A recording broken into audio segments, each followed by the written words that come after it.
Hi friends అందరికీ ఈరోజు మనం ఎలిగేటర్ ఇండికేటర్ గురించి తెలుసుకునే ప్రయత్నం చేద్దాం. స్టాక్ మార్కెట్లో బెస్ట్ ట్రేడింగ్ చేయాలి అని మనం అనుకుంటే మాత్రం ఖచ్చితంగా ఈ ఇండికేటర్ గురించి తెలుసుకొని ఉండాలి. ఏం లేదండి, దీంట్లో 3 లైన్స్ మనకు కనపడతా ఉంటాయి. ఒకటి green line, red line, blue line ఉంటుంది. సో గ్రీన్ లైన్ అనేది మార్కెట్ స్లోగా ఉందని, ఇది మీడియంగా ఉందని, ఇది ఫాస్ట్గా ఉందని మనకు చెప్పడం జరుగుతుంది. అయితే ఎక్కడైతే ఈ 3 లైన్స్ దగ్గరగా ఉంటాయో అక్కడ మనం ట్రేడింగ్ ఆ రోజు కానీ ఆ టైం కానీ చేయొద్దని దాని యొక్క అర్థం అనమాట. ఎక్కడైతే ఈ లైన్స్ అన్నీ దూరంగా ఉంటాయో అప్పుడు మనం ట్రేడింగ్ చేయాలి దీంట్లో అని అర్థం అనమాట.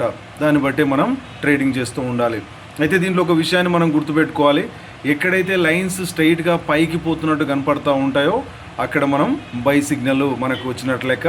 ఎక్కడైతే మార్కెట్ డౌన్లో ఉంటుంది అని కనపడుతున్నాయి లైన్స్, అప్పుడు మనం సేల్ సిగ్నల్ మనకు వస్తున్నట్టుగా మనం ఐడెంటిఫై చేయాలి. అదేవిధంగా ఇట్లన్నీ దగ్గరగా ఉంటే మార్కెట్ సైడ్ వేస్లో ఉంది, అప్పుడు మనం సేల్ కానీ బై కానీ ఏది చేయొద్దు.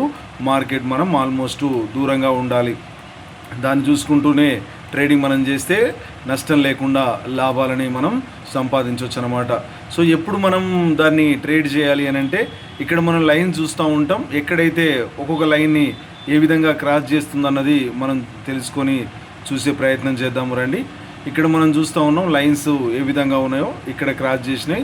తర్వాత ఇటు నుంచి స్ట్రైట్గా మనకి పైకి దూరం గ్యాప్లో ఎప్పుడైతే ఇంత క్లియర్ హింట్గా మనకు కనపడుతూ ఉన్నాయో అప్పుడు 100% మనము దాన్ని బై చేయొచ్చు అనమాట. సో ఈ వీడియో మీకు చూడండి, నచ్చితే లైక్ చేయండి, షేర్ చేయండి, సబ్స్క్రైబ్ మాత్రం తప్పకుండా చేసుకోండి. Thank you for watching V9 TV.